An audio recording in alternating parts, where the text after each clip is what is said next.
Evangelista. Ahora sí, Ahí estamos está. grabando. Gracias. Para iniciar, vamos a leer Efesios 4:10 al 13, que dice lo siguiente: El que descendió es el mismo que también subió por encima de todos los cielos para llenarlo todo. Y él mismo constituyó a unos apóstoles, a otros profetas, a otros evangelistas, a otros pastores y maestros, a fin de perfeccionar a los santos para la obra del ministerio, para la edificación del cuerpo de Cristo, hasta que todos lleguemos a la unidad de la fe y del conocimiento del Hijo de Dios, a un varón perfecto, a la medida de la estatura de la plenitud de Cristo. Amén. Eso encontramos. Uf, ¿qué pasó acá? Ahora sí. Gracias. Bueno, acabamos de leer Efesios 4:10 al 13, y para comenzar, el término evangelista viene del griego, bien digo, evangelistes. Y esta palabra está dividida en tres. La primera se refiere a lo bien ya, o bueno. La segunda parte de esta palabra evangeliste se refiere a mensajero. Y la tercera nos habla de el que ejerce. Es decir, que este término nos habla de el que anuncia buenas noticias o el que trae un buen mensaje. Amén.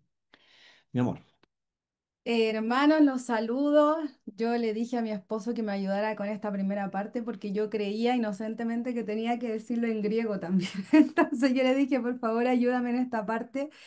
Antes de comenzar a ver el mayor de los evangelistas, que es Jesús, quería decirles que cuando uno dice, heme aquí al Señor, el Señor se lo toma en serio.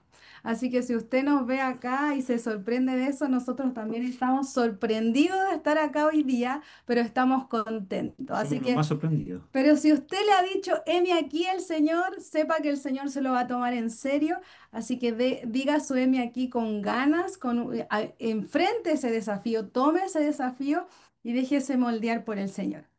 Dicho esto, efectivamente, como nos comentaba Felipe, evangelista es la persona que viene a traer buenas noticias. O sea, llega con buenas noticias, tiene algo bueno que contar, algo sorprendente que contarte, ¿cierto? Eso es lo que es el evangelista.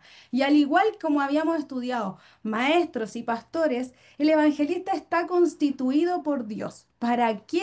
Para la edificación de la iglesia. Eso es lo que busca este ministerio, edificar a su iglesia. El evangelista es alguien que está llamado de manera especial a anunciar a Cristo. ¿A quién? ¿A quién va a anunciar?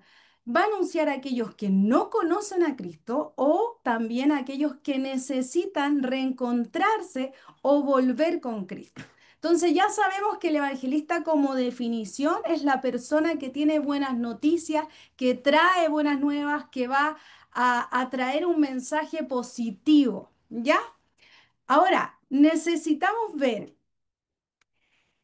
quién fue el mayor de los evangelistas. Pero antes de irnos a eso, yo quiero que usted piense si usted ha tenido ese sentimiento de decir, yo la verdad es que no siento ese llamado, la verdad es que para mí no es un llamado que a lo mejor esté en mi corazón, porque a veces creemos que esto es un llamado especial y cuando se hacen las campañas de evangelistas, nosotros decimos, yo no voy a ir porque la verdad es que no lo siento tan mi ministerio. Yo no sé si a usted le ha pasado, no los puedo ver, así que vayan ahí haciendo este ejercicio con un lápiz, un papel en su corazón, pero si usted ha dicho, siento que es mi ministerio, siento que fui llamado a esto, no, porque muchas veces caemos en el error. Pero, perdón, pero si no me han dado una palabra, no me han profetizado o siento que no es mi llamado, ¿no puedo ser evangelista? O, Eso es lo que vamos a estudiar ahora, porque muchas veces caemos en el error de creer que como no me lo han dicho directamente, que como no me han dado una palabra específica de eso, o como no lo siento directamente en mi corazón, creo que no es mi llamado, no es mi manera de hacerlo, y ahí hemos caído en un error. Por eso quiero que analicemos a Jesús como el evangelista. Y busquen su Biblia, si ustedes por favor han traído Biblia, busquen su Biblia Mateos 9:35 y también Marcos 1:38, porque vamos a estudiar cómo era el ministerio de Jesús como evangelista. Entonces, vamos a leer ahora Mateos 9:35. ¿Me ayudas, gordo, con eso? Yo te ayudo. Mateo 9:35. Recorría Jesús todas las ciudades y aldeas, enseñando en las sinagogas de ellos y predicando el evangelio del reino y sanando toda enfermedad y toda dolencia en el pueblo. Entonces, Mateo 9:35 nos habla de lo que hacía Jesús y decía, recorría Jesús todas las aldeas, Ujú. ¿cierto? ¿Sí? Iba enseñando, predicando y sanando toda enfermedad. Ahora, ¿qué dice Marcos 1:38? Porque Marcos 1:38 también nos enseña cómo era, cómo evangelizaba Jesús y lo viene a complementar. Marcos 1:38. Él les dijo, vamos a los lugares vecinos para que predique también allí, porque para esto he venido. Y 39, mi amor, también. Y 39. Y predicaba en las sinagogas, bien digo, de ellos en toda Galilea, y echaba fuera los demonios. Si nos damos cuenta, el ministerio evangelista de Jesús, que está reflejado en estos dos versículos, capítulos que hemos visto, tanto en Mateos como Marcos, Jesús hacía cuatro acciones importantes. Enseñaba, predicaba, sanaba, y la parte donde menciona Mateo que sanaba, dice, sanaba tanto enfermedades y dolencias y echaba fuera demonios. Entonces, estos cuatro acciones era lo que hacía Jesús dentro de su ministerio. Ahora, para poder comprender un poquitito, quiero explicarles que la enseñanza y la predicación tampoco es lo mismo, por eso se divide, por eso el texto lo dice de manera distinta.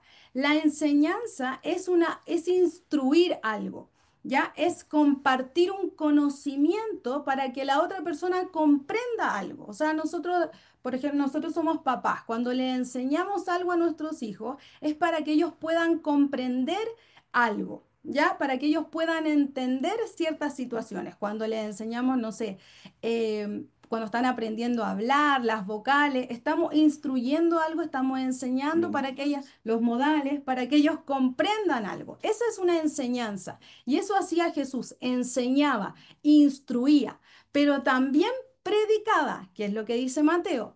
Y la predicación está relacionada a la proclamación del mensaje, a anunciar algo. Y esta proclamación está completamente ligado a que el mensaje que estoy transmitiendo cambie las vidas de las personas. La predicación, a diferencia de la simplemente enseñanza, busca que tenga un impacto en la gente.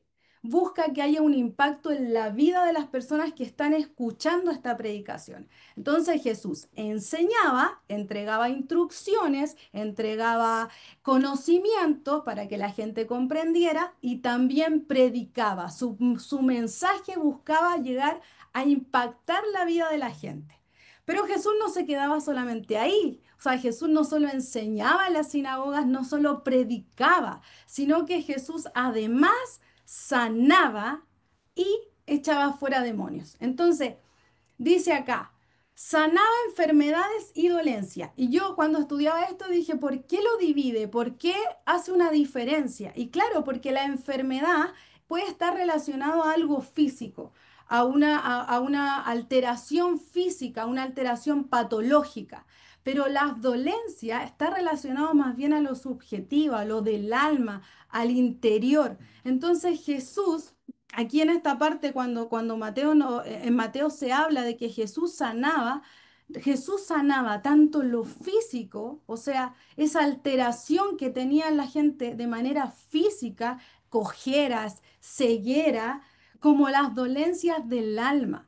Eso es lo que hacía Jesús al predicar su evangelio. Y además echaba fuera demonios. O sea, Jesús al evangelizar, su evangelio era completo.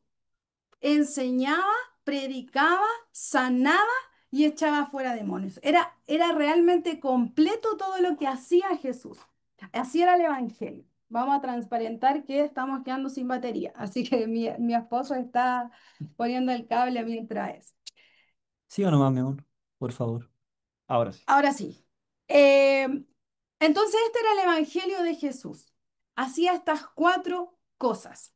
Ahora, ¿qué movió el corazón de Jesús? ¿Qué movió para llegar a mirar a la gente, para llegar a crear llegar a este mensaje, querer impartir este mensaje? Eso lo relata Mateos 9:36 y Ezequiel 34. Aquí con Ezequiel 34 no lo vamos a leer porque igual es harto, pero yo les voy a hacer la invitación de manera muy personal que puedan anotarlo ahí, lo destaquen con un destacador bien importante para que no se lo olvides, porque Ezequiel 34 es un pasaje muy hermoso. Yo cada vez que lo leí al preparar esta enseñanza, lloraba.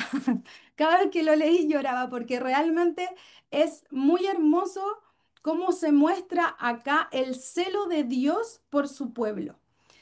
Y en Mateo 9:36 dice así. Mateo 9:36. Y al ver las multitudes, tuvo compasión de ellas, porque estaban desamparadas y dispersas como ovejas que no tienen pastor. Entonces, ¿qué movió el corazón de Jesús? Qué es lo que le dijo a Jesús? Yo voy a ir, es la compasión. Eso fue lo que movió el corazón de Jesús. Cuando él miró, dice, al ver a las multitudes, Jesús, ¿qué hizo? En este pasaje estaba hablando también, estaba con sus discípulos, estaba con gente que lo seguía. Pero también Jesús miró más allá de sus discípulos, miró más allá de la gente que realmente se sentaba con él a escucharlo. Yo me imaginaba mientras leía a Jesús parándose como en una roca y mirando un poco más allá y dice, Jesús miró las multitudes, o sea, miró más allá y vio, ¿qué vio? Dijo, tuvo compasión porque vio gente desamparada, dispersa y vuelve a comparar algo que en la Biblia sale mucho, esa comparación de ovejas sin pastor. O sea, Jesús no miró solo a las que le seguían, miró más allá y vio todo esto. Y cuando hablamos de que están desamparadas, hablamos de ovejas abandonadas, ovejas totalmente desprotegidas, totalmente descuidadas. Eso es lo que es el desamparo. Dispersas, cuando la palabra dispersa hace relación a que están sueltos, esparcidos, o sea, todo en diferentes lugares, todo haciendo lo suyo. Eso quiere decir dispersa. Entonces Jesús vio que habían, dijo, esta multitud están solas, están abandonadas completamente, están cada una en lo suyo, no comparten, no están juntas, no hay algo que los una, están completamente solas. Eso vio Jesús y eso conmovió profundamente su corazón. Dijo, están como ovejas sin pastor. Cuando nosotros estudiábamos eso nos dábamos cuenta de que cuando una oveja se pierde, la oveja es incapaz de volver por sí sola al rebaño, no puede, no puede volver por sí sola al rebaño. Entonces está expuesta a morir, se va sola, no puede, no sabe, no tiene la capacidad de volver, no tiene la capacidad de autorregularse, puede, está más expuesta a la muerte. Por eso se hace tanto énfasis en la Biblia cuando dice, están como ovejas sin pastor, no hay nadie que las cuide, no hay nadie que las guíe, que vuelva a traer a esta al rebaño. Y eso vio Jesús. Ahora yo les quiero preguntar a ustedes. ¿Cuántas veces nosotros hemos hecho ese ejercicio como Jesús? A lo mejor hemos mirado un poco más allá de nuestro metro cuadrado, hemos mirado las multitudes, quizás no como Jesús, no en esa dimensión, pero hemos mirado un poco más allá y algo ha conmovido nuestro corazón. Ya, tú a ver, ¿qué has mirado que ha conmovido tu corazón? Cuando uno va, a mí en lo personal, cuando voy por la calle, voy manejando, veo, por ejemplo, a gente de tercera edad que está fuera del CESFAM haciendo fila para la atención, o haciendo fila afuera de la entidad correspondiente para cobrar la pensión y uno los ve a las 7 de la mañana, eso a mí me conmueve. Pero lo que más me conmueve, y pasa porque lo sufrí en carne propia, he estado en ese lugar, son los papás solteros o papás separados cuando están con sus hijos o hijas en alguna plaza o en algún mall y andan con dos, tres mochilas y están ellos solos con sus pequeños o con su pequeño, me doy cuenta que identifico fácilmente que son papás separados o O solteros, sea, te puedes poner en el porque, lugar del otro. porque estuve en esa situación hace muchos años atrás con mi hijo mayor y sé lo que cuesta, sé lo que cansa, sé la impotencia y la soledad que eso te puede generar. Eso a mí en lo personal me conmueve.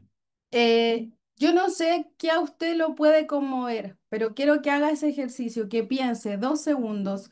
Si quiere lo pone en el chat, si quiere lo pone usted ahí donde esté, si está tomando apuntes, pero quiero que piense qué lo conmueve, qué realmente ha dicho, yo me soy capaz de poner en el lugar de la otra persona y eso realmente ha conmovido mi corazón.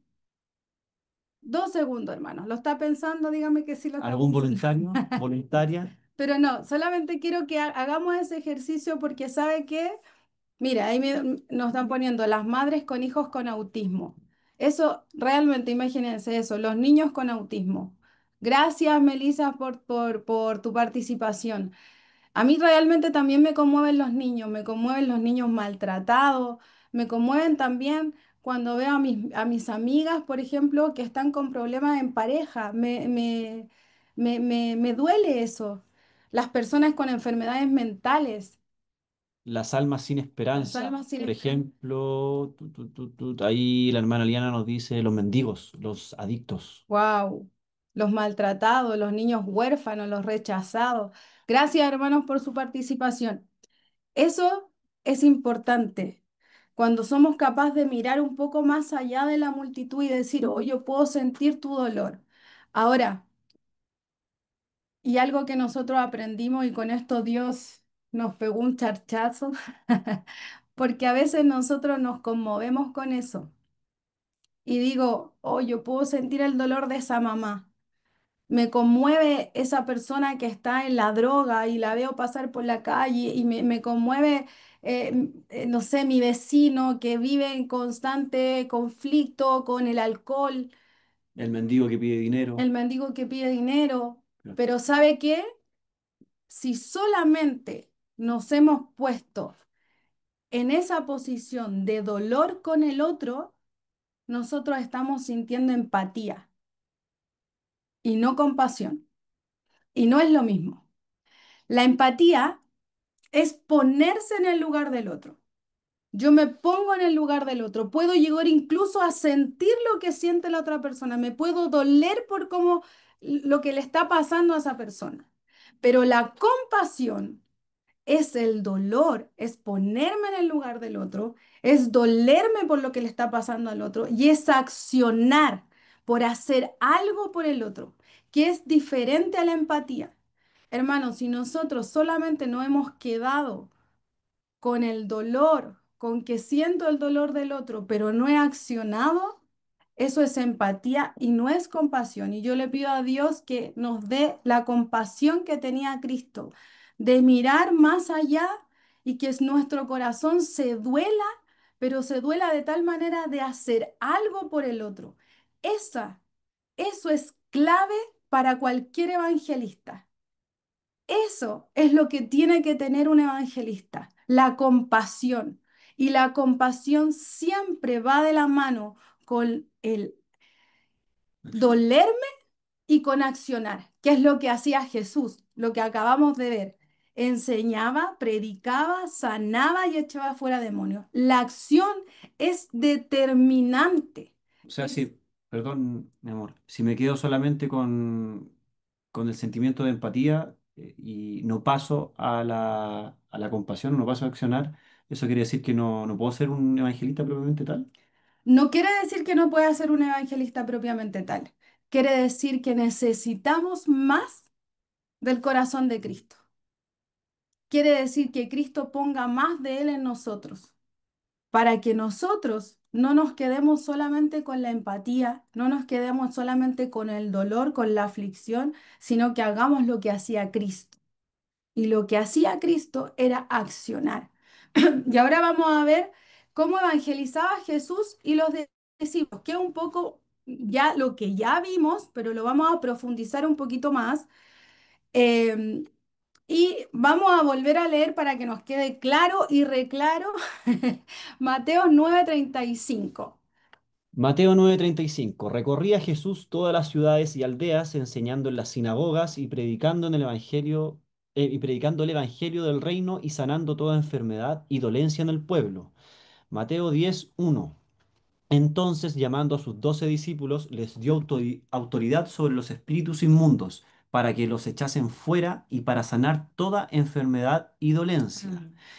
Y Marcos 6:12 y 13 dice, y saliendo predicaban que los hombres se arrepintiesen y echaban fuera muchos demonios y ungían con aceite a muchos enfermos y los sanaban. Aquí, volvemos a decir, el Evangelio de Jesús y sus discípulos, porque fue como Jesús les enseñó y cómo Jesús lo plasmó como enseñanza para nosotros hoy, porque eso no se queda para ellos, es para nosotros. El Evangelio de Jesús era un evangelio activo. Activo, Totalmente. totalmente activo. ¿Y qué enseñaba Jesús y qué predicaba Jesús? Esto es lo importante. ¿Qué enseñaba y qué predicaba? El evangelio del reino. Jesús mostraba el reino de Dios. Jesús en reiteradas ocasiones dijo, el reino de Dios se ha acercado, ha comenzado a reinar. Ujú. Y esto es de manera activa, de manera visible. Eso no es a futuro. A veces nosotros pensamos que el reino de Dios está en la venida, en la segunda venida, cuando ya estemos con Él. Jesús predicaba que el reino de Dios estaba aquí, ahora, de manera totalmente activa. Y eso es lo que nosotros debemos mostrar. Ese es el mensaje que nosotros debemos llevar a la gente. En el fondo, Jesús vino a instaurar una realidad para nosotros. El reino de Dios es ahora, es aquí, está en nosotros. Cuando nosotros perdonamos, el reino de Dios se hace visible. Cuando nosotros podemos reflexionar, cambiar conductas que nos parecían a lo mejor antes imposibles, el reino de Dios se hace visible. Cuando oramos por gente que creemos que jamás era impensado para nosotros orar, el reino de Dios se hace visible. Y ese es el mensaje que nosotros tenemos que llevar. Nosotros, porque ya digo, los evangelistas, ya nosotros tenemos que llevar ese mensaje. O sea, usted tiene que decir, cuando usted hable de Jesús, es el reino de Dios ya llegó con Jesús. El reino se hizo aquí, se estableció en esta tierra y está vivo para nosotros. Ese es el mensaje. Eso es lo que Jesús hacía. Y paralelamente venía acompañado no solamente de este nuevo mensaje del reino de Dios es ahora, el reino de Dios es aquí, el reino de Dios es activo. No solamente se quedaba en ese mensaje, sino que además venía con lo activo, que es lo que acabo de decir. Sanaba toda enfermedad, toda dolencia, echaba fuera demonios. Y aquí yo subrayé porque decía, echaba fuera muchos demonios. O sea, no eran pocos lo que echaba fuera, eran muchos demonios. Y después decía, ungía con aceite a muchos enfermos y los sanaba. Ese es el reino de Dios. El mensaje es, el reino de Dios ha llegado. El reino de Dios es hoy día, aquí, ahora. Lo vivimos, lo manifestamos, porque lo estamos viviendo. Eso es lo que nosotros tenemos que entender, que el reino de Dios lo estamos viviendo aquí. Somos personas que fuimos cambiadas por Jesús y vivimos de una manera distinta. Ese es el reino de Dios en la tierra. Y eso es lo que nosotros debemos eh, hablar, manifestar. Y en Hechos 8:4 también se ve evidenciado esto, que está de la mano con la acción. Y dice, Feli, ¿me ayudas tú para que yo mi ojo... Para que descanse, mi amor. Voy, 8:4, Hechos 8:4. Pero lo que fueron esparcidos iban por todas partes anunciando el Evangelio. Entonces Felipe, descendiendo a la ciudad de Samaria, les predicaba a Cristo. Y la gente, unánime, escuchaba atentamente las cosas que decía Felipe, oyendo y viendo las señales que hacía, porque muchos que tenían espíritus inmundos salían dando grandes voces y muchos paralíticos y cojos eran sanados. Aquí volvemos a ver la importancia del hacer. Aquí en este capítulo, de hecho, se habla de cómo, de cuando ya los discípulos estaban siendo perseguidos, entonces fueron esparcidos, pero dijeron, nosotros fuimos esparcidos y vamos a seguir anunciando el Evangelio. O sea, y fueron anunciando el Evangelio por todos lados. Y Felipe dice, Felipe aquí como un ejemplo clave, predicaba a Cristo, predicaba, pero aquí lo que llama la atención es que dice, la gente que escuchaba atentamente a Felipe, y viendo las señales que hacía, dice, o sea, aquí hay señales. Felipe, como buen maestro que seguía a Jesús, no solamente hablaba, sino que también ponía en acción el reino de Dios. Y eso permitió que las señales fueran evidentes. Eso permitió que la gente al ver estas señales creyera. Es importante que nosotros entendamos que el Evangelio como tal debe componerse de estas cuatro acciones que hacía Jesús: enseñanza, predicación, sanar y echar fuera demonios. Es importante porque para alguna gente es necesario ver para creer. Para nosotros ya no, porque nosotros vivimos en Cristo. Para los que estamos acá, debiésemos nosotros no tener ninguna necesidad de que Jesús nos muestre algo. Ya nos mostró, ya lo evidenció, ya lo creemos, ya lo tomamos y vivimos por eso. Pero para gente que no conoce de Cristo, para la gente que a lo mejor nunca lo ha visto, no ha sabido esto, es importante esas señales, es determinante esas señales. Y eso se va a conseguir con personas que se determinen, con personas que nos determinemos a hablar del reino de Dios y a llevar y a mostrar, a hacer palpable el reino de Dios, sanando, echando fuera demonios, o sea, que los demás digan, yo vi las señales, yo lo vi, yo vi lo que se hizo acá y por eso creí y ahora creo.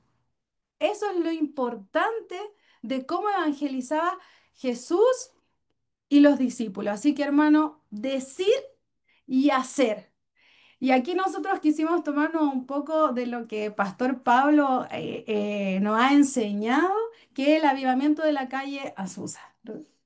Espero Así es. El avivamiento de la calle Azusa en Los Ángeles, California, en Estados Unidos, fue un movimiento, un impacto evangelístico, por así llamarlo, que comenzó el 9 de abril de 1906 y se extendió hasta el 1915. Este avivamiento fue liderado por el pastor William J. Seymour, un pastor afroamericano, y comenzó de manera muy, muy discreta, muy humilde en las casas de la calle Azusa, de la calle Azusa, bien digo, y donde se hablaba, se impartía, se daba conocimiento sobre los dones del Espíritu Santo. Y estas reuniones estaban caracterizadas por mucha oración, por la manifestación del mismo espíritu y se vio, y por lo tanto se vio sanidades, derrame del espíritu, testimonios, mucho hablar en lenguas, entre otras cosas. ¿Y por qué podemos decir que esto es importante? ¿Por qué es importante mencionarlo? Porque produjo una revolución espiritual y evangelística mundial. Esto no quedó Así es. solamente ahí en la calle Azusa o quedó en Los Ángeles. El impacto de este avivamiento fue tal, de tal magnitud, fue tan importante que se expandió. Se expandió rápidamente la gente que lo vivió, como dijo mi esposa, que tuvo que ver para poder creer. Creo que esa frase está atribuida al apóstol Tomás. No se aguantó, no sé, por así decirlo, no se contuvo y tuvo que peregrinar, tuvo que movilizarse y expandir el evangelio, expandir la palabra de Dios. Y no solamente se quedó en esa calle, se expandió a otras calles, se expandió en toda la ciudad, se expandieron a otras ciudades de Estados Unidos y llegó a cruzar las fronteras. Así es. Pero, ¿por qué nosotros queríamos hacer presente esto? ¿Por qué queríamos recordarlo? Si bien sabemos que se ha hablado de esto, porque el impacto de esto es tan grande que aquí queda reflejado tal cual el Evangelio de Jesús. El enseñar, predicar, pero que viene aparejado con la acción. La acción en este caso fue determinante. Claro, la gente Claro, no se quedó solamente ahí. ahora, la acción, por supuesto, no es del hombre. La acción no es algo que el hombre haga. Le damos espacio al Espíritu Santo para que el Espíritu Santo se manifieste, pero hay que dar ese espacio para que el Espíritu Santo se manifieste, se derrame. Y muchas veces en tema evangelístico propiamente tal, tenemos vergüenza, a veces queremos hacerlo de manera más disimulada, las oraciones son más discretas porque los lugares queremos que sean a lo mejor más discretos, entonces no damos espacio para que el Espíritu Santo se mueva. Pero cuando un evangelio, cuando el mensaje necesita tener un impacto real, necesitamos darle el espacio al Espíritu Santo para que el mensaje venga con la acción y provoque esto, lo que se provocó en la calle Mi amor, Azusa. te acuerdas que cuando hablamos de este suceso me dijiste que esto te recordaba a la historia de la mujer samaritana? Sí, ¿Y por qué te recordaba eso? me recordaba la historia de la mujer samaritana porque en la parte cuando se habla cuando Jesús conversa con la mujer samaritana, Jesús le dice, dile a tu marido, y ella dice, no tengo, muy bien dice, porque tiene cinco más, y el don ahí de ciencia se ve reflejado. Entonces la mujer samaritana le dice, tú parece que eres profeta, y sale de ahí y comienza a hablarle a toda la gente y dice, vengan a ver a este hombre que me dijo toda la vida, vengan como a hablar. No lo dijo en esas palabras, hermano, yo tengo mucha imaginación cuando leo un poco la Biblia, me Bueno, imagino. quizás sí, no sabemos. Mira, quizás puede haber sido así, pero yo imaginaba a esta mujer yendo por todos lados diciendo, vengan a verlo, vengan a verlo. ¿Por qué? Porque hubo una acción. Aquí se movió el don a través de Jesús y ella comenzó a llevar el mensaje que fue muy parecido a lo que llevó acá. O sea, la gente acá presenció algo tan impactante a su vida, tan importante, que no se quedó con eso. Ellos dijeron, yo tengo que ir y contarle al mundo, porque así fue. No fue solamente a su vecino, no fue solamente a los que estaban al lado, fue contarle al mundo lo que viví, lo que, lo que, lo que experimenté acá. O sea, y por eso es tan importante verlo. Y de hecho, nosotros trajimos hasta cifras, porque el impacto que nosotros vimos que tuvo, por ejemplo, en 1910, en Brasil se creó la Asamblea de Dios. En Chile, en 1909, se creó la Iglesia Metodista Pentecostal de Chile. En esos 2 años, por ejemplo, los que acabamos de nombrar, todavía estaba vigente el avivamiento, que duró hasta el 2015. Sí. Pero, por ejemplo, México, 1915. 1915. Pero, por ejemplo, México y Colombia fue en el año 1920 y 1930 donde tuvo un impacto. Pero aquí fueron misioneros que venían con una enseñanza ligada a lo que había pasado en esta calle. O sea, imagínense el impacto trascendió 5 años después, estoy hablando de 1920, en otros países por gente que había sido impactada por lo que pasó en este lugar. Y mire, ellos tenían un eslogan que dice, recibe el poder del Espíritu y ve a compartirlo. Miren qué hermoso, porque aquí Sigo. recibo y comparto. O sea, no me quedo solo yo. Y a veces nosotros hemos dicho, recibo y solamente quiero recibir y aquí me quedo y Señor, qué hermosa tu presencia y voy y recibo otra vez y recibo otra vez y recibo otra vez. Pero no. Lo que Cristo quiere es que nosotros recibamos el poder del Espíritu Santo y vamos a compartirlo. Seamos Y nos multiplicamos. y nos multipliquemos, llevemos siembra a otro lado. O sea, aquí más de 600 millones de creyentes pentecostales y carismáticos en el mundo fueron a raíz de esto, de este impacto. Por eso era un avivamiento que se volvió un tema global. Fue realmente impactante y es por eso ahora entendemos tanto por qué los pastores se ora por avivamiento, ahora los Sí, entendemos. ahora todo calza. Ahora sabemos por qué, ahora entendemos. Gracias, Señor, porque nos reveló. Recibo y reparto. Recibo y Como dicen en el fútbol recibo y brasileño, reparto. como dicen en el fútbol brasileño, toma chocolate, paga lo que debe. Toma chocolate, pago lo que debo. Así, ¿ves? Mi marido va a decir harto tema en frases futbolísticas, pero vamos aprendiendo así. Ahora, esto que es tan impactante, ¿qué ha pasado hoy día en la actualidad? Porque nosotros vimos estas cifras, qué hermoso, imagínense lo que pasó, los misioneros que fueron, los que llevaron y compartieron este avivamiento, pero pasó en 1906, 1915. ¿Qué está pasando hoy día? ¿Cuáles son los errores que nosotros estamos viendo hoy día? El primer error que a lo mejor podemos estar viendo es que no hemos compartido el mensaje real del reino de Dios, que era lo que hablábamos. De repente, el mensaje evangelístico que se está llevando es bien fatalista. Muchas veces uno escucha como conviértete o te vas a ir al infierno. eh, Miedo. Conviértete porque Jesús te está dando la última oportunidad, viene pronto y si no te conviertes. Entonces, a veces el mensaje no es el correcto. Nosotros ya vimos que el mensaje que Jesús entregaba era traer el reino de Dios a este mundo. Es decirles, el reino de Dios llegó. Dios está aquí. El reino de Dios está aquí y es vivo y es activo.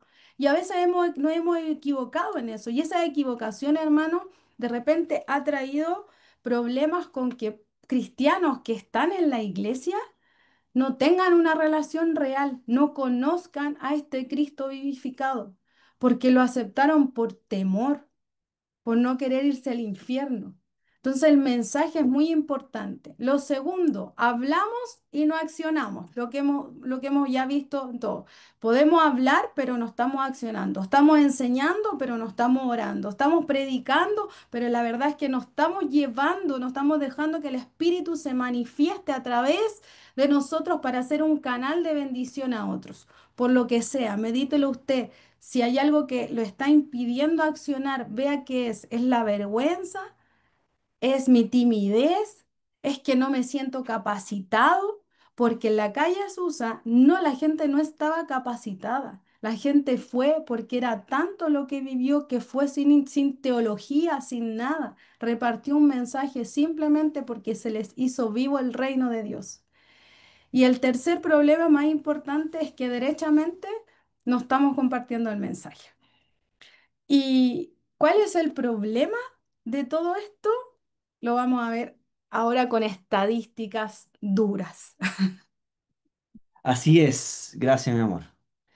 Ahora vamos a pasar, hermanos, a darles más conocimiento numérico respecto a la realidad en la cual nos encontramos en estos momentos, la realidad del mundo. Lo que pudimos recabar junto con mi esposa respecto a estadísticas es que, para comenzar, tenemos que saber que en el mundo hay 8.200 millones de personas, de las cuales 2.400 somos cristianos, es decir, un cuarto más o menos. ¿Ya? Y las principales religiones, primero, vamos ganando todavía, pero no cantemos victoria, el cristianismo tiene un 28,8%. Y el Islam tiene un 25,6%. Sin embargo, el Islam está creciendo mucho más rápido en los últimos años que el cristianismo, que no se ha estancado, pero ha crecido de manera muy, muy discreta. En cambio, el Islam va en aumento y bastante considerable. El, El hinduismo tiene alrededor de estas son cifras aproximadas, por supuesto no van a ser exactas. El hinduismo tiene aproximadamente un 14,9% de la población efectivamente adherente a una religión, el budismo un 4,1%. Todo esto lo pudimos recabar en distintas fuentes, sobre todo en el Pew Research Center, que lleva bastante estadística religiosa, por así llamarlo. Por lo tanto, las proyecciones, como ya les mencioné anteriormente, es que los cristianos aumentamos en los últimos años en 122 millones, pero los musulmanes, que son los que profesan, se dice, la religión del Islam, la religión es el Islam y los adherentes, por así llamarlos, a esta religión son los musulmanes, crecieron en 347 millones de personas, casi más del doble, po, Más del doble. casi el triple. Eso es importante que usted lo sepa, por eso queríamos ponerlo. Mire, los musulmanes aumentaron en 347 millones. O sea, es importante, es impactante este crecimiento que está haciendo, como que se está disparando. Por eso que queríamos mencionarlo, que usted lo viera con estadísticas, con números, para que lo podamos entender, porque de repente, si solo lo decimos, no lo entendemos.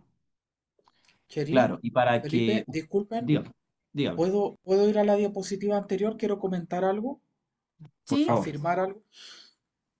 De los 2.400 millones de cristianos, 800 son protestantes Ujú. y Mm, evangélicos.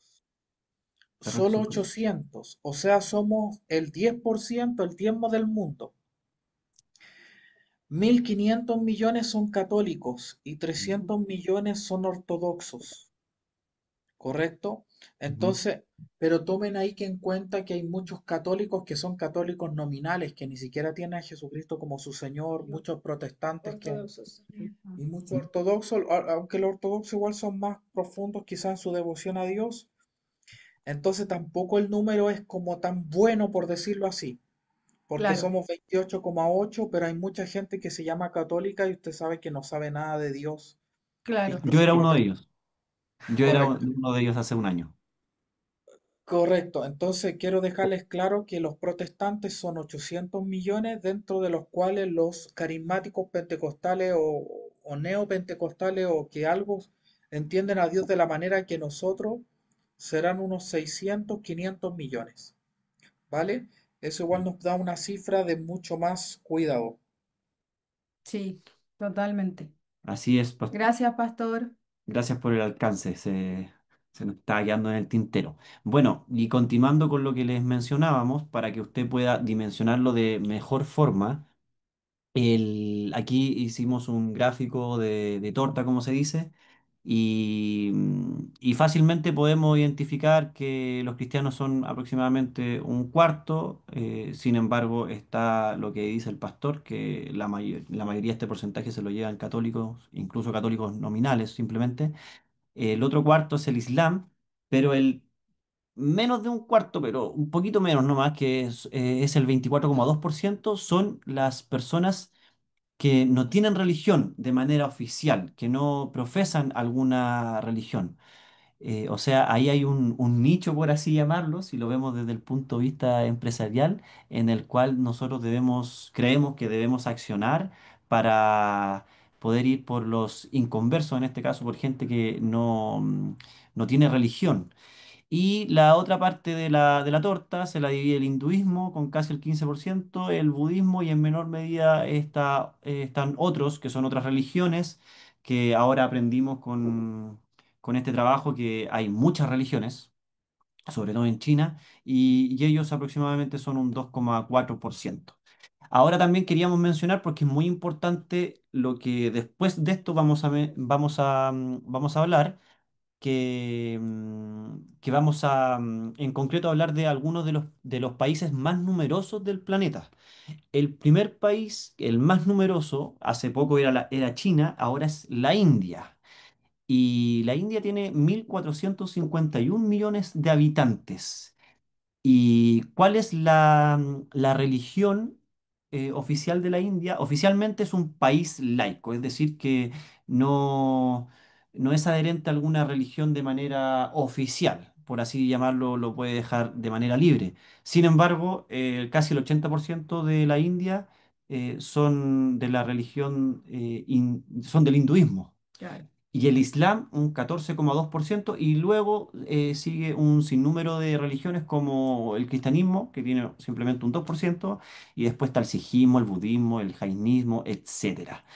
Es decir, el 80% del país son de la religión O sea, del hinduismo, el perdón. país que tiene mayor cantidad de habitantes, el 80% de ese país es una religión completamente distinta. Distinta, exacto. Y el segundo país con mayor cantidad de habitantes es China, que tiene 1.409 millones de habitantes. Y el 52%, más de la mitad del país, son ateos. China es un país oficialmente ateo. Eso quiere decir que no cree en la existencia de Dios e incluso la niega. Y el 52% se declara ateo. Ateo. Y en segundo lugar, los que profesan alguna religión son del chenismo, que son casi un 22%, bien digo. Y el chenismo es como dijo mi señora cuando le comenté esto, es un menjunje de religiones. Una combinación del budismo con el islam, con el sijismo, y creen en divinidades, en diversos espíritus. Es una mezcla bastante Exótica. peculiar, exótica. El tercer país con mayor cantidad de habitantes es Indonesia, que tiene 283 y fracción millones de habitantes. Y los musulmanes, los adherentes al Islam, son el 87% del país. Imagínense, ya llevamos tres países de la mayor cantidad de Claro. habitantes, y en ninguno la mayoría es cristiano.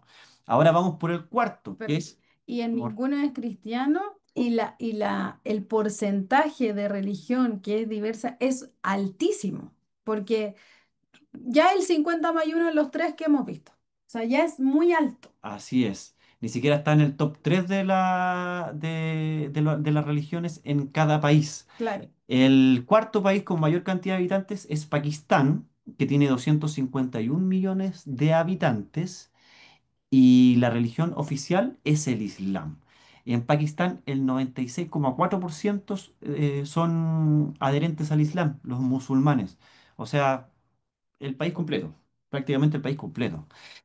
Después viene Bangladesh, en el cual la religión oficial también es el Islam. Bangladesh tiene, tiene 173 millones de habitantes.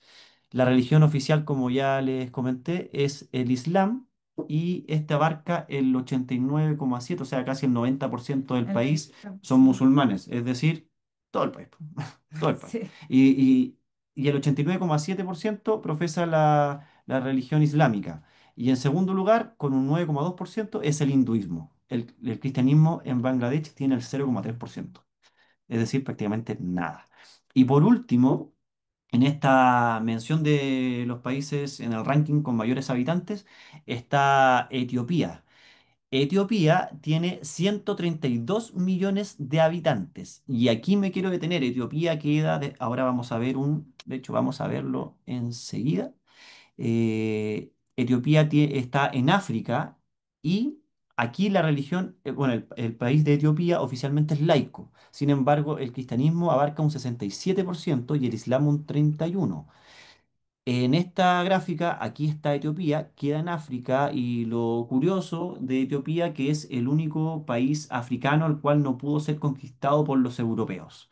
Ya sea cuando fueron a África, Gran Bretaña, Francia, Alemania, Italia, ellos pudieron expulsar a todos los colonos, y ese país que resultó victorioso en su mayoría son cristianos. Ahí en esta gráfica podemos ver lo que les acabamos de mencionar, y esto exactamente es llamado la ventana 1040. ¿Y en qué consiste la ventana 1040, como lo llaman?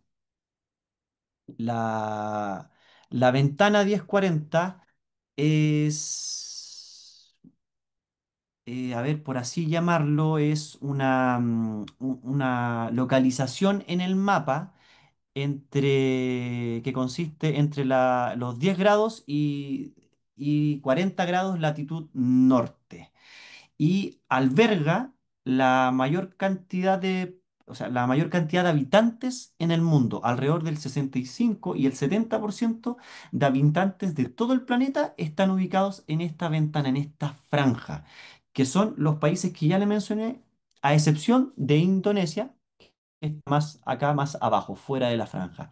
La mayoría de los países con mayor cantidad de habitantes están en esta franja.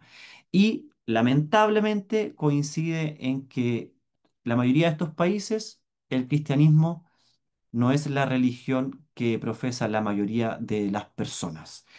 Y sin ir más lejos, de los misioneros cristianos, el 3,4% de todos los misioneros cristianos del planeta trabajan en esta franja. Es decir, prácticamente, o sea, es decir, muy pocos. Y bueno, porque esto lo vuelve mucho más difícil. Claro. Y, ¿mi amor, quieres decir algo? No, no, no. ¿No? Esto lo vuelve mucho más difícil. Em, eh, Nosotros, ahora sí, perdón. ya, ¿Por qué queríamos plasmarlo? ¿Por qué queríamos que usted lo viera? ¿Por qué en el fondo estamos haciendo esta clase casi como de historia? Y usted dice, ¿por qué? Porque es sumamente necesario que entendamos el por qué debemos llevar el mensaje de Cristo. Estamos hablando, si usted ve esta ventana, si usted ve esta franja, si usted está viendo, mire la cantidad de países que hay. Reflexiones sobre la cantidad de habitantes que Felipe mencionaba que tienen estos países. Reflexionemos sobre el porcentaje que está acá en amarillo de la religión que prima, el Islam, el ateísmo, el hinduismo. O sea, esa es la cantidad de gente que necesita el mensaje de Cristo. Cuando nosotros nos preguntamos o cuando estamos en aflicción y decimos Jesús, o sea, que venga pronto, por favor, yo creo que Dios dice, no puedo ir. Miren, miren todo esto. Miren realmente la cantidad de gente que necesita del mensaje.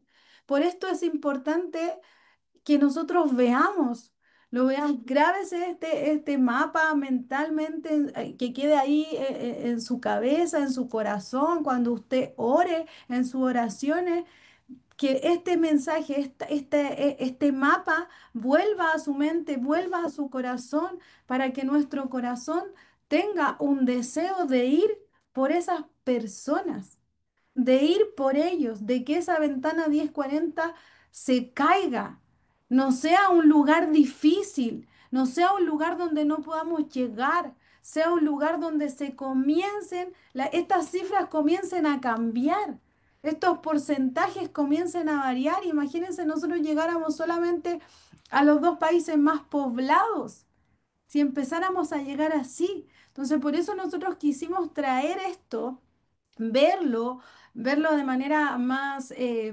explícita, para que nuestro corazón arda porque esas almas conozcan a Cristo.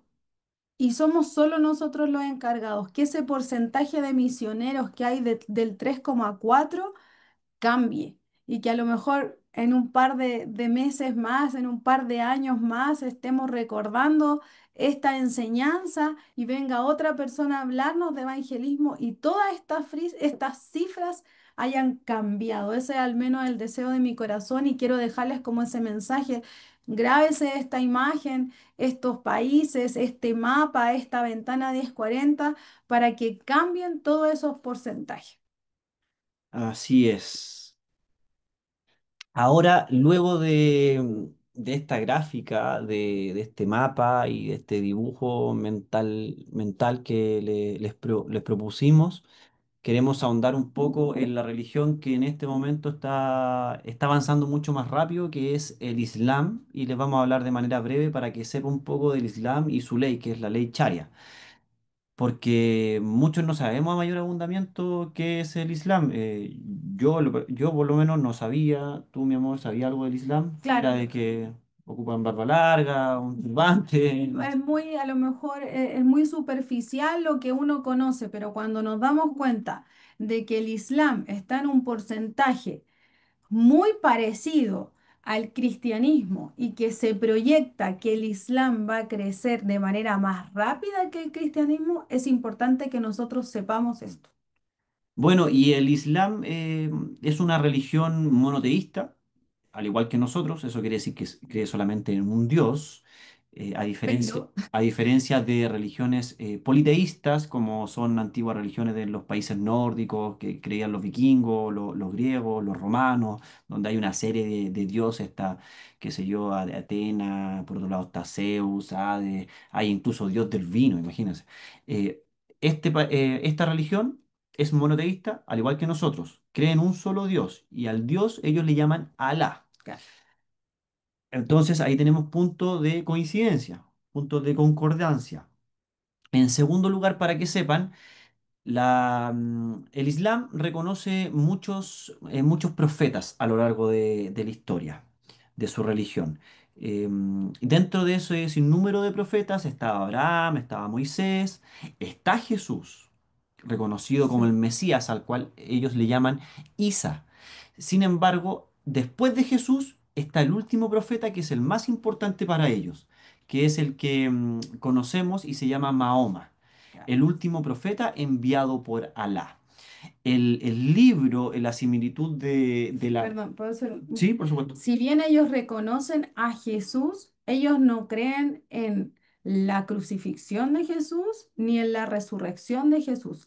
Ellos reconocen a Jesús como un profeta que fue muy nombrado en esa época, que creen en los milagros que hizo, pero no reconocen nada de lo que es la crucifixión y qué es lo que es la resurrección de Jesús. Y creen que Jesús ascendió al cielo solo por gracia de Dios, no De Alá en porque... este De caso, Alá, no para ellos. porque murió crucificado en la Claro. cruz y después resucitó.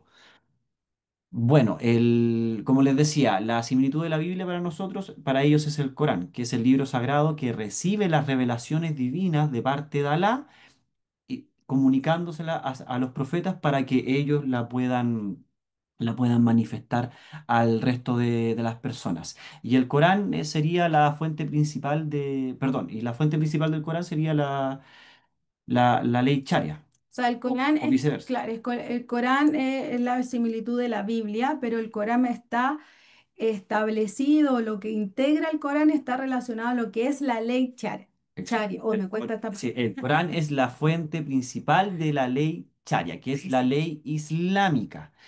Y la ley Sharia consiste en un modo de vida islámico, incluye sanciones, incluye directrices en temas familiares, en temas hereditarios, en temas económicos. En ese sentido, podríamos decir que es similar a los preceptos que nos dejó Dios en la Biblia. Claro, son preceptos, son cosas que están establecidos para ellos, en la forma en que tienen que vivir. Ahora, lo que establece esa ley es aberrante. O sea, esa ley, todo lo que lo que se establece ahí es realmente preocupante, por decirlo bajo. Yo creo que aberrante es la palabra que mejor cabe con esa ley. Sí, ¿y por qué es aberrante? Porque fuera de todos los preceptos que inculca la ley charia para sus adherentes, para sus creyentes, vienen aparejadas con una serie de sanciones. Y estas sanciones son incluso cuestionadas por el Tribunal Europeo de Derechos Humanos. ¿Y por qué? Porque viola los mismos, los transgrede. Por ejemplo, permite lapidaciones, que es morir a causa de piedrazos, de una multitud de personas que te apedrea hasta que mueras. Otro tipo de sanción son la amputación de miembros corporales, morir por ahorcamiento, Sí. decapitaciones, flagelaciones y muchas otras. Pero para que sepan, la ley Sharia no es adoptada por todos los países islámicos. en su totalidad. Hay países islámicos que la adoptan, por así llamarlo, por De forma conveniencia, parcial. porque no están de acuerdo con este tipo de sanciones y la adoptan, como dice Chari, de manera parcial. Hay países que la adoptan todo lo que dice respecto a directrices o preceptos familiares, económicos, etcétera. Pero hay países mucho más radicales que la adoptan en su totalidad, como son Afganistán, Arabia Saudita e Irán. Ellos son países que adoptan en un total la ley Sharia, O sea, el 100% de ellos siguen esto de manera directa, lo cumplen. radical, de manera como talibanes. ¿Por qué insistimos en esto, en como en revisar esto? Porque nos damos cuenta de que si el Islam está proyectado a ser algo que va a crecer en el tiempo y está proyectado incluso que llegue a superar el cristianismo, el mundo necesita de Cristo.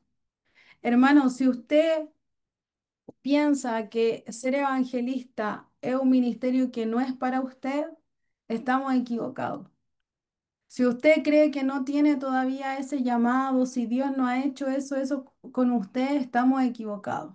Nosotros necesitamos llevar a Cristo al mundo. Necesitamos mostrar esto. Necesitamos mostrar, reflejar a Cristo, porque este tipo de leyes son las que están tomando ventaja en el mundo. Este tipo de cosas son las que están tomando ventaja y no puede ser. Digamos, me permite. Y para que no se nos quede en el tintero y para graficarlo de manera mucho más fuerte, acá tenemos un punto que son las esposas de este profeta Mahoma. En ese tiempo, muchos matrimonios eran por conveniencia, por poder quedarse con territorios, por poder unir tribus, porque los musulmanes estaban divididos en muchas distintas tribus y cuando todos comenzaron a adoptar la religión del Islam, pudieron unirse un poco más. Por lo tanto, sabemos que históricamente Mahoma tuvo 11 esposas. El Islam te permite tener 4, pero hay una excepción en la ley para Mahoma en la cual pudo tener 11 esposas. De partida, ¿qué necesidad hay de tener 11 esposas? Con una basta y sobra. Y en segundo lugar, bueno, todas esas esposas se casaron con él luego de enviudar. Sin embargo, hay una de ellas que no se casó viuda. Ella no se había casado antes e incluso era virgen. Y fue Aisha, que fue una de las más importantes e influyentes en la religión debido a su inteligencia, su capacidad de comunicar todos los preceptos del Islam y de la ley, pero ella se casó virgen, y hay un debate si se casó entre los 6 y los 9 años y fue desposada, se consumió, bien digo, el matrimonio cuando ella tenía 11, perdón, sí, cuando ella tenía 11 años, 11 o 10, 10 años, perdón. Era una niña, pese a que a muchos historiadores defienden que en el contexto antiguamente cuando a la mujer le llegaba su primer periodo, su menstruación, ya se tomaba como una mujer hecha y derecha, una mujer adulta. Esto es una aberración por donde se les mire. ¿Y por qué razón se casó? Según Mahoma, él dijo que soñó con ella, la soñó vestida de novia y esto le complacía a Alá. Eso fue lo que él argumentó. Sin embargo, recabaron los historiadores y también se entiende que se casó. Ella es hija de Abu Bakr, que era Ujú. otro profeta de ese tiempo, muy amigo de Mahoma, y que con este matrimonio Mahoma buscaba fortalecer la UMA, que es la Comunidad Unida de Musulmanes, o sea, unificar a todo este pueblo. Pero fuera de todas las razones que tenga, no hay ninguna razón válida que te permita, para nosotros moralmente, que te permita casarte con una niña entre 6 y 9 años y desposarla. O sea, O esto, sea, donde se mire, esto es claro, pedofilia. para nosotros y para nadie. Lo que vamos a decir es que yo creo que aún sin ser cristiano, esto no tiene, no tiene justificación. Entonces, pero lo hacemos ver porque es importante que sepamos que nosotros como cristianos estemos preparados para el mensaje que vamos a impartir. Es importante que nosotros nos instruyamos, es importante que nosotros sepamos lo que está pasando, la realidad. A veces somos tan ensimismados, a veces vemos tanto nuestra realidad y no somos como Jesús que se para y ve la multitud, o nos paramos y vemos la multitud y tenemos empatía, no tenemos realmente esa compasión, pero esto es determinante, hermanos, porque esta religión es la que está creciendo. Esto es lo que crece a pasos agigantados. A este profeta que se casa con una niña es a quien miran y siguen. Y, es- Entonces perdón, y yo esta, quiero, perdón, y esta religión es la que está llenando Europa ahora. De hecho, claro, la inmigración está llegando a Francia de manera muy fuerte, a Inglaterra y demás países. Esta es la religión que se está siguiendo en el continente más antiguo del mundo. entonces hay, nosotros necesitamos, hay una necesidad en el pueblo de Cristo de decir, hay que llevar el evangelio. Necesitamos posicionarnos como hijos de Dios. Necesitamos saber que lo que yo he recibido tengo que entregarlo a aquel que lo necesita, que lo que Dios a mí me ha dado, tengo que darlo a aquel que está necesitando, hermano. Estas cifras son reales. Estas cifras no es para esta presentación, no es para adornar una presentación más. Estas cifras son reales, hermano. E incluso hay muchos países que a lo mejor ni siquiera se puede sacar con certeza el número de habitantes porque no se llega. Son tribus que no se llega. Imagínense lugares donde es imposible, imposible hablar de Cristo. Esa es la realidad. Entonces, que esta realidad se haga latente en nuestro corazón para que nosotros tomemos esa antorcha de ir y llevar el mensaje de Cristo. Y con eso quiero pasar a la siguiente diapositiva y aquí es lo que nos preguntamos en un principio. ¿Quiénes deben evangelizar? Mateos 28, 19, 20. Y aquí lo vamos a leer. Si usted quiere, lo busca. Le doy la oportunidad para buscarlo en su Biblia, para que usted lo pueda leer. Después de todo lo que hemos visto, meditar y que esto llegue a su corazón. Mateos 28, 19, 20. Mateo, Mateo 28, 19, 20.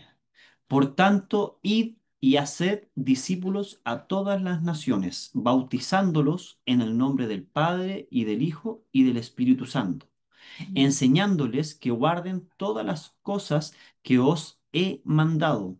Y he aquí yo estoy con vosotros todos los días hasta el fin del mundo. Amén.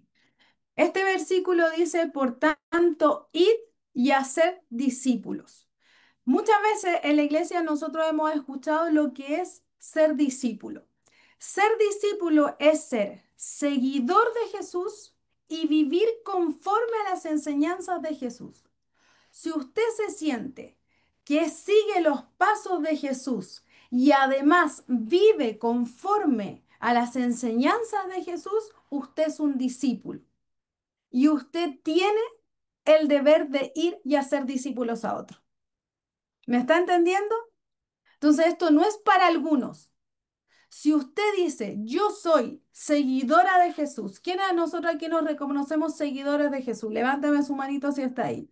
Seguidor de Jesús, perfecto. Si usted dice, yo además vivo conforme a las enseñanzas de Jesús, ¿quiénes viven conforme a las enseñanzas de Jesús?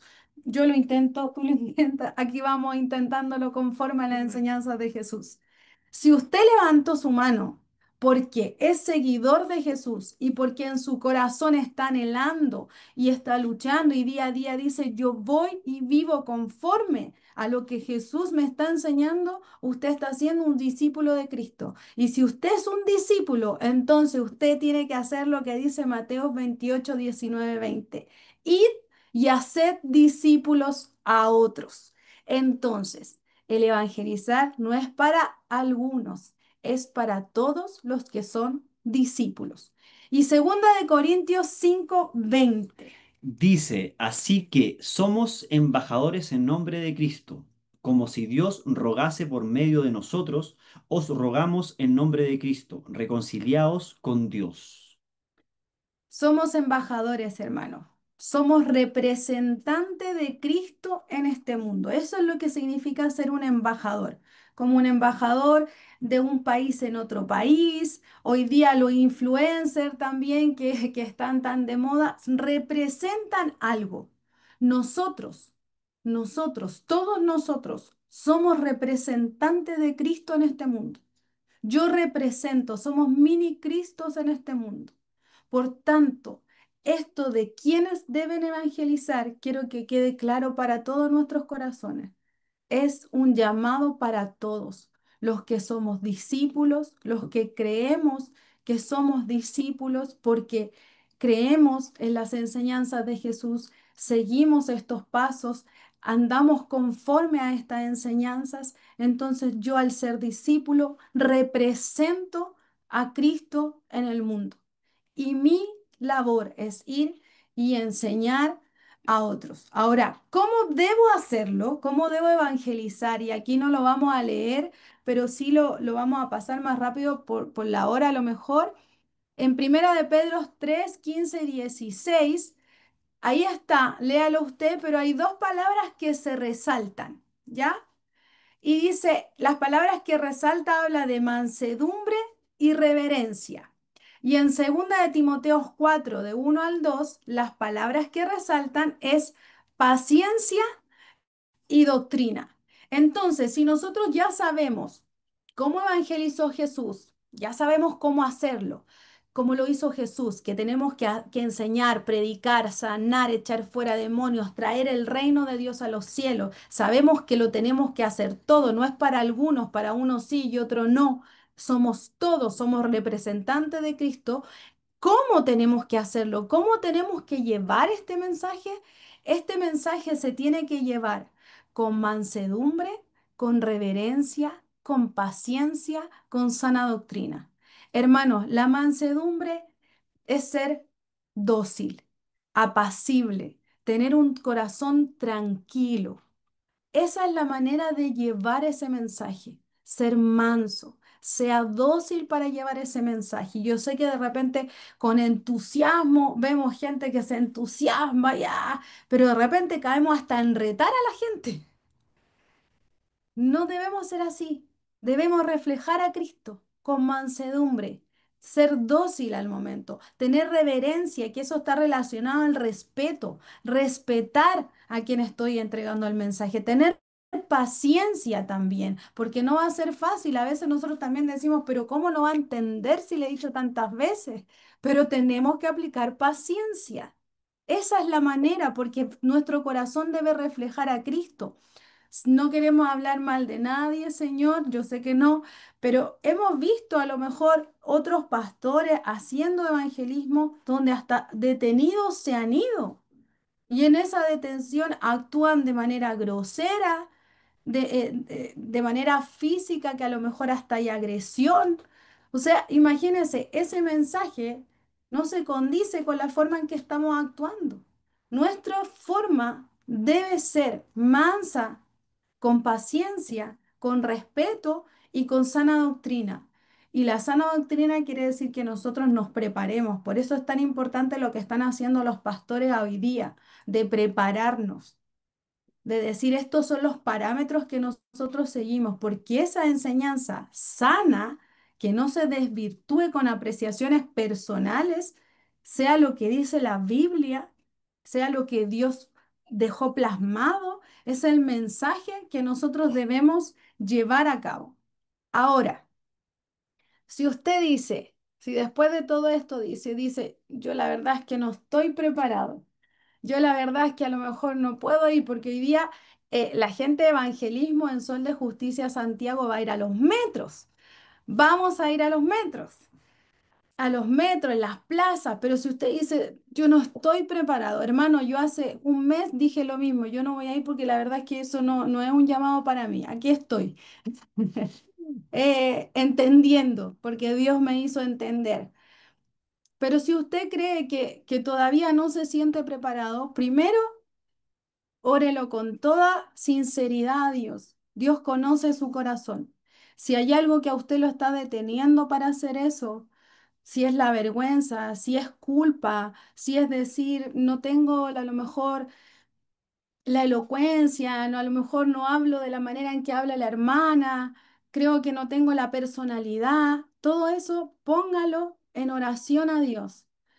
Pero también queremos enseñarles formas prácticas para que usted vaya venciendo esos pequeñas piedras y después lleguemos a este evangelio completo que hacía Jesús. Dale, gordo. Ya, Pasemos a la otra. voy. Ahora queremos, ya para ir finalizando, queda poco, queremos hablar un poco de las maneras prácticas de compartir el Evangelio. Bueno, no hay mejor testimonio que el propio y yo debo reconocer que dentro de mis prejuicios, para mí evangelizar, por ejemplo, cuando Cheri me dijo que iba a ir a evangelizar a Plaza Ñuñoa, yo le dije, no, gracias. Yo pensaba que evangelizar simplemente era estar en un punto, en una plaza, como uno ve a los cristianos de terno y corbata, con micrófono, con megáfono, con un parlante gritando y la gente pasa caminando y no pone mucha atención. Yo pensaba que era eso. Sin embargo, me di cuenta que también hay diversas formas de practicar el evangelio y de comunicarlo. Por lo tanto, nosotros le llamamos, lo bautizamos como maneras indirectas. Y estas maneras indirectas yo las he presenciado y las he vivenciado en carne propia. Sin ir más lejos, yo he visto a Cheri, ella trabaja de abogada y realiza asesorías. Acá trabaja desde la casa. De hecho, en esta misma habitación, en el computador, y realiza un sinnúmero de asesorías diarias. Y dentro de ellas le ha tocado mucha gente cristiana que no ha llegado a ella porque es cristiana y ellos no sabían. Se ha dado a medida que han conversado, se ha dado a medida que ella ha hecho su asesoría. E incluso, y esto es así, no les voy a mentir, hermano, yo la he visto como ha terminado leyendo, como ha terminado hablando de Dios y una vez incluso terminó orando dos veces creo, terminó orando por el cliente, ahí mismo, en plena asesoría. Claro que se pasó un poco del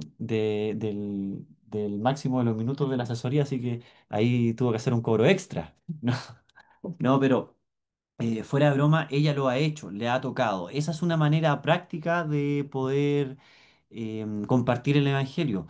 Otra manera, a mí me tocó, bueno, yo soy entrenador de fútbol profesional y el año pasado estuve en un equipo dirigiendo que competía a nivel nacional y uno tuvo un plantel de 30 a 33 jugadores que oscilan entre los 20 25 años aproximadamente.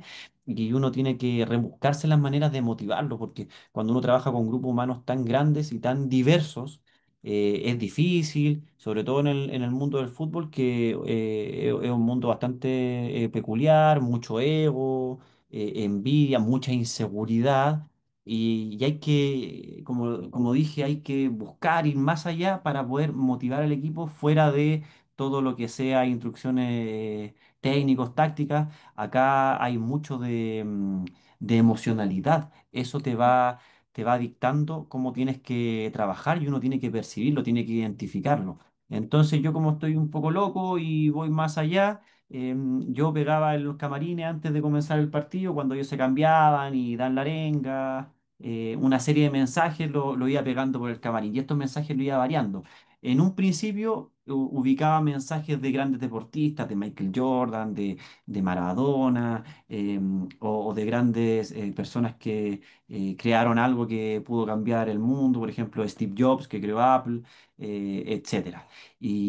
Pero dentro de ese año hubo, no me acuerdo si fue porque vimos una prédica en YouTube o fue en una de las reuniones de Sol de Justicia que vino a mi mente, digo yo, seguramente fue el Espíritu Santo que me hizo mucho eco, que está la frase que ya habíamos nombrado, de ver para creer.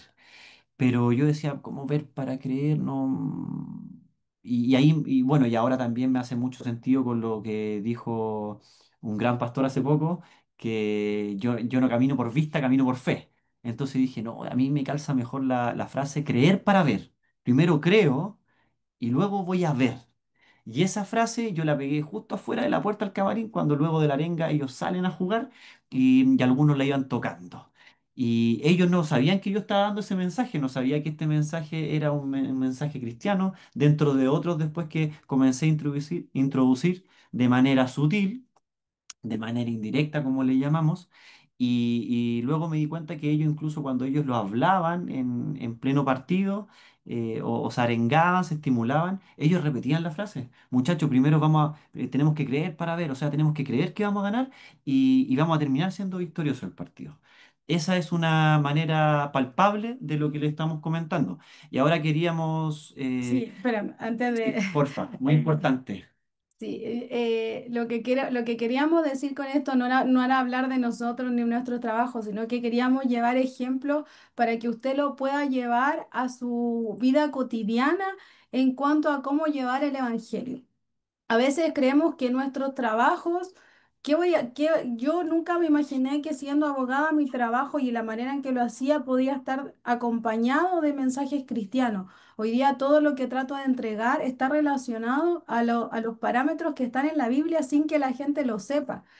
Y esa es la invitación para todos aquellos que hoy día no se sienten a lo mejor tan preparados para llevar estos mensajes, a los que todavía luchan con la vergüenza, con la culpa, con todo, vean en su vida, en su cotidianidad, qué es lo que pueden hacer, cuál es el mensaje que pueden entregar, un papel. Los mensajes que en la Biblia a ustedes se ha hecho viva y se ha hecho eficaz y que ha tomado que han sido vida en ustedes, llévenlos a otros. Y queríamos compartirles, por ejemplo, el que no pierdan las oportunidades. Hay oportunidades que son claves para hablar de Cristo. No las pierdan. Y aquí queríamos ver este ejemplo por supuesto, lo eligió mi esposo, donde es un ejemplo, hay dos ejemplos claros de personas que vieron una oportunidad real y la tomaron y hablaron de Cristo y llevaron el mensaje de Cristo. Así es. Estos dos ejemplos son, bueno, del fútbol, como dijo mi esposa. Este es de Matías Fernández, un futbolista seleccionado chileno. Supongo que lo conocen la mayoría. Por favor, me levanta su mano quienes lo conocen. ¿Ya? Porque si no, me voy a ver en la obligación de solicitar un día para evangelizar futbolísticamente a mis hermanos. Ya, este es un seleccionado nacional, jugó en Colo-Colo, fue el mejor de América en su tiempo y hizo una despedida el año 2023 en el Estadio Monumental, estadio lleno, 40.000 personas. Y me avisan si se está compartiendo la imagen, la Debería pantalla, ir ¿no? al video. ¿Se ve? ¿Se ve? Ya, Se ve. ya, súper. Ya, ahora quiero el audio. Ya, por favor, escuchen. Está llena de buenas y malas decisiones. La mejor decisión que he tomado en mi vida, aparte de casarme con mi mujer, es haber aceptado a Cristo en mi corazón como Señor y Salvador. Así que cualquiera que quiera comprobar lo que significa vivir con Dios, tiene las puertas abiertas. Los títulos se van a olvidar, las marcas se van a romper, la fama se evapora, el dinero se puede perder, pero el que hace la voluntad de Dios permanece siempre. Le agradezco a todos de todo corazón. Ya, ahí volvimos a la presentación, ¿cierto? Por favor, si me Sí, confirman. Ya. sí. Bueno, ahí hay un claro ejemplo de lo que les estamos describiendo y me acuerdo también que mi señora cuando esto sucedió me dijo, oye, ¿viste lo que dijo Matías Fernández en su despedida? Y yo en ese tiempo de manera torpe, ella me dijo, mira qué bonito. Yo le dije, oye, pero qué desubicado, ¿cómo se le ocurre hacer eso? No era el tiempo, no era el lugar. ¿Para qué? Está bien que sea cristiano, que sea creyente, pero ¿qué se pone a hablar a eso si una despedida futbolística? Pero bueno, ahora lo entiendo todo. Ahora entendemos porque también leímos, y se lo dejo a usted para que lo lea en segunda de Timoteo 4. Espera, lo voy a leer de acá, que se me perdió acá. Dice, te encarezco delante, segunda de Timoteo 4:1, te encarezco delante de Dios y el Señor Jesucristo, que juzgará a los vivos y a los muertos en su manifestación y en su reino, que prediques la palabra e instes a tiempo y fuera de tiempo, redarguye, reprende, exhorta con toda paciencia y doctrina. Yo le decía a Felipe, finalmente Matías Fernández, que parecía desubicado, hizo y cumplió lo que decía esa palabra, instar a tiempo y fuera de tiempo. Porque fuera de tiempo quiere decir, en otras versiones lo habla como en lugares que a ti tú creas que no corresponde. Eso es instar. Y este hombre lo que hizo fue hablar y aprovechar esa oportunidad donde se estaba despidiendo, donde era, todo ese estadio estaba reunido para él, para despedirlo a él. Y no solamente en 40.000 personas, imagínense los millones de personas que estaban viendo por televisión. Y la gente que lo que se reprodujo, además, todo lo demás. Entonces, él hizo eso. Y el segundo ejemplo que queremos compartir, que también es a nivel futbolístico, pero también es muy importante mencionarlo, porque la cantidad de gente que había, ya esto es impresionante. Veámoslo. Ya, vamos a pasar a este, bueno, así que grande Matías Fernández, lo único malo es que es de Colo-Colo. Vamos a pasar a este otro ejemplo, que es la ceremonia de apertura de la Copa América 2024 en Estados Unidos. Vamos a verlo y después le voy a hacer un breve comentario. Este partido fue el partido inaugural que fue entre Canadá y Argentina.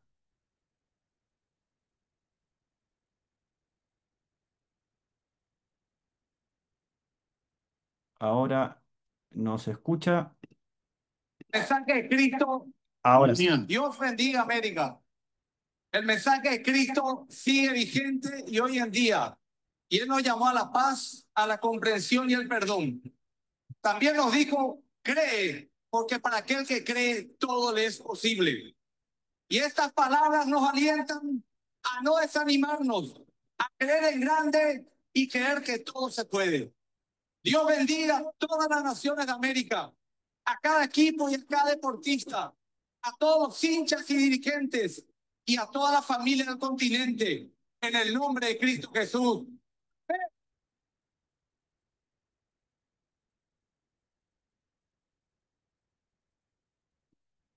Bueno, ahí pudieron ver y escuchar el video. Acá lo importante para dimensionarlo es que era un estadio con 70.000 personas. Es un evento mundialmente visto. O sea, hay millones, miles de millones de personas viendo esto. Y también la repercusión muy importante, más importante creo yo, es que la FIFA es la que preside el fútbol mundial, es una entidad neutra. Por lo tanto, no pueden hacer ningún tipo de alusión ni comentario político ni religioso.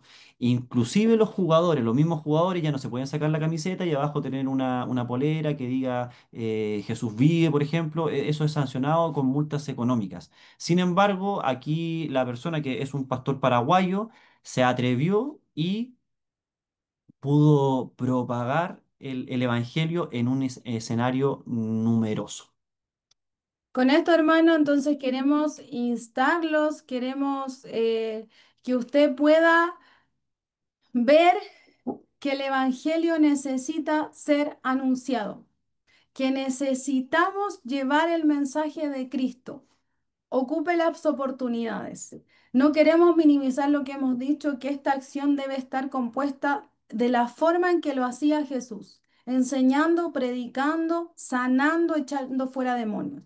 Pero si estamos luchando con algunas cosas que todavía no nos permiten materializar este poder del Espíritu Santo a través de nosotros, órelo, pero también vea estos videos, vea la manera en que esos hombres llevaron el mensaje a tiempo y fuera de tiempo, y aproveche la oportunidad donde Dios lo ponga, con sus amigos, con sus compañeros de trabajo, con sus vecinos, para hablar y llevar el mensaje. A lo mejor no va a ser un escenario como lo que tuvieron ellos con la cantidad de gente que hay, pero busque su escenario y vea la cantidad de gente a la cual usted le puede llevar ese mensaje, porque el mensaje necesita ser llevado.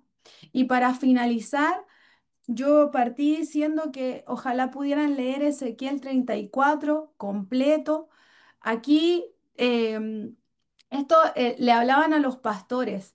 Jehová estaba enojado, lo voy a decir en términos sencillos, estaba enojado porque él estaba mirando a sus ovejas que estaban dispersas, que estaban abandonadas, que no estaban siendo cuidadas ni resguardadas.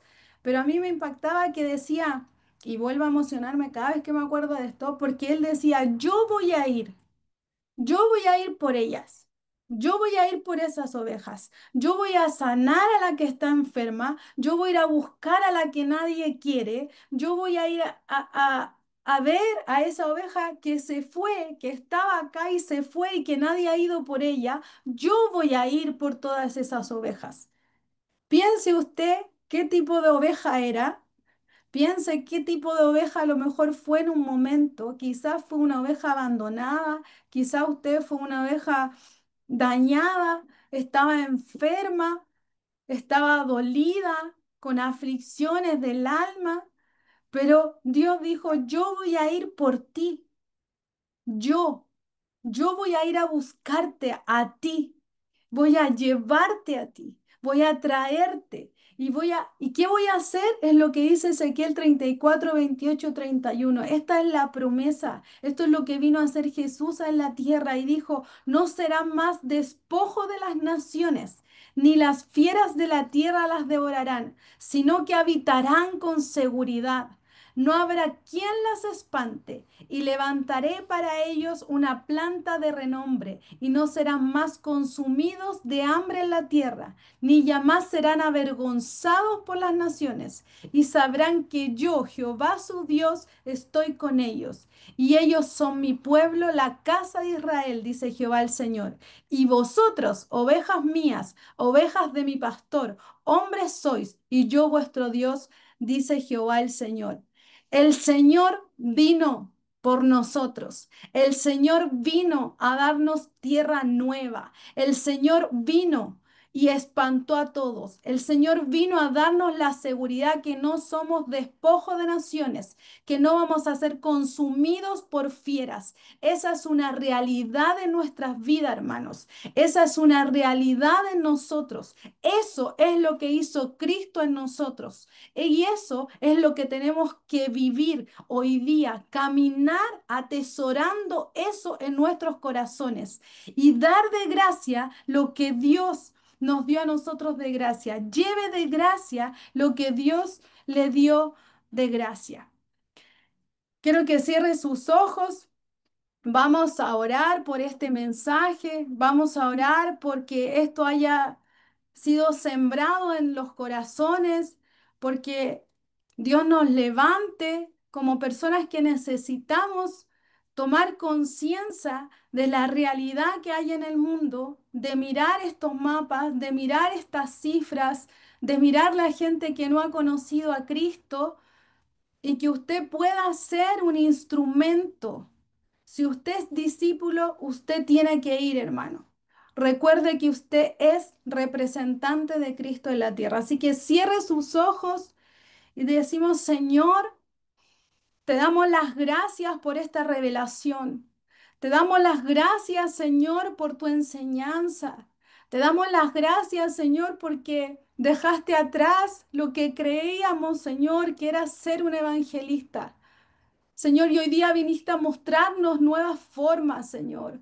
Hoy día viniste a mostrarnos, Señor, que en nosotros, en nuestro corazón, debe habitar la compasión. Esa compasión que tuvo Jesús en su corazón. Esa compasión que movió a Jesús.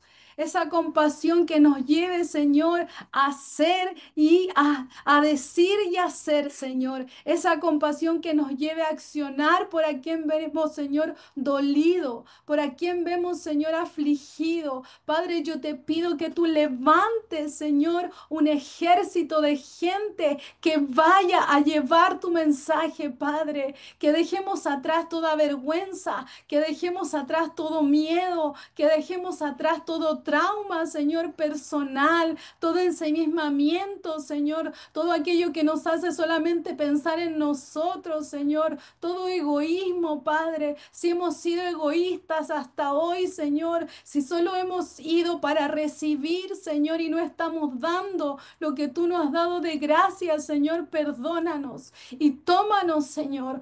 Tómanos, Padre, como un instrumento, Señor, como un instrumento, Padre, para ir y proclamar tu reino, para que tu reino se haga, Señor, aquí en esta tierra como en el cielo, Padre, para que tu reino venga, Señor, venga a habitar en todos los corazones, Señor, que no haya un espacio en el mundo donde no conozcan de ti, Señor, que no hayan, Señor, países donde no llegue tu mensaje, Padre, donde no hayan ovejas, Señor, dispersas, donde no hayan ovejas, Señor, abandonadas, Padre. Permítenos, Señor, ir por esas ovejas, Señor, quebrantadas, esas ovejas, Señor, que nadie ha puesto a lo mejor oído a sus necesidades, Padre. Permítenos ir por esas ovejas, Señor. Permítenos ir a llevar tu reino, Señor, a esos lugares, Señor,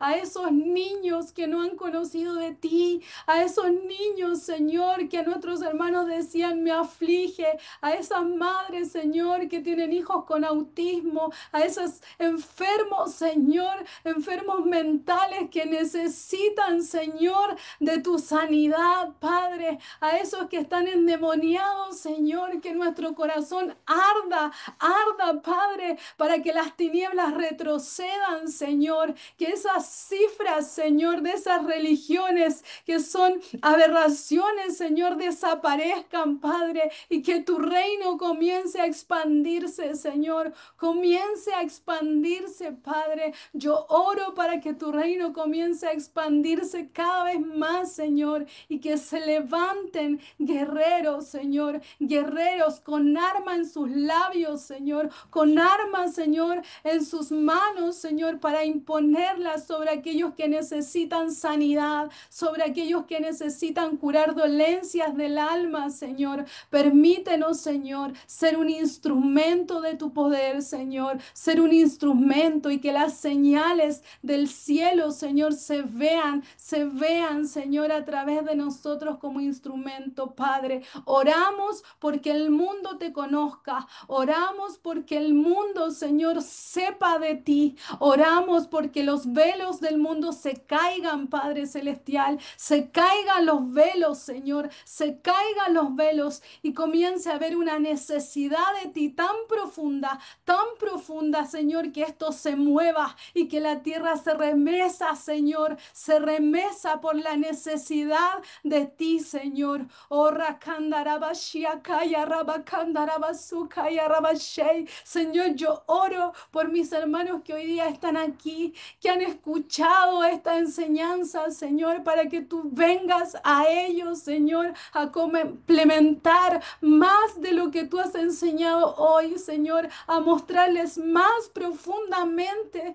la necesidad de ti, Señor, en el mundo, a que se levanten, a que nazca un hambre sobrenatural, Señor, por llevar tu palabra, Señor, a que hagamos cosas locas, Padre, a que hablemos de ti fuera de tiempo, Señor, a que hablemos de tu palabra, Señor, aún en momentos que parecen incómodos, Padre, que eso no sea impedimento para nosotros, que el mover de tu Espíritu Santo sea tanto que impacte a otros y que esos otros vayan y hablen y lleven tu evangelio, Señor. Levántanos, Padre. Yo oro porque tu presencia gracia, Señor, se manifieste en esta iglesia, en estos corazones, Señor, pero a fin de que nosotros podamos llevar lo que tú nos has dado, Padre. Te damos gracias, Señor. Te doy gracias por mis hermanos que están hoy día y te doy gracias, Señor, por permitirme hoy día traer esta enseñanza, Señor. Toda la gloria es para ti. Toda la gloria es para ti en el nombre de Jesús. Amén y amén.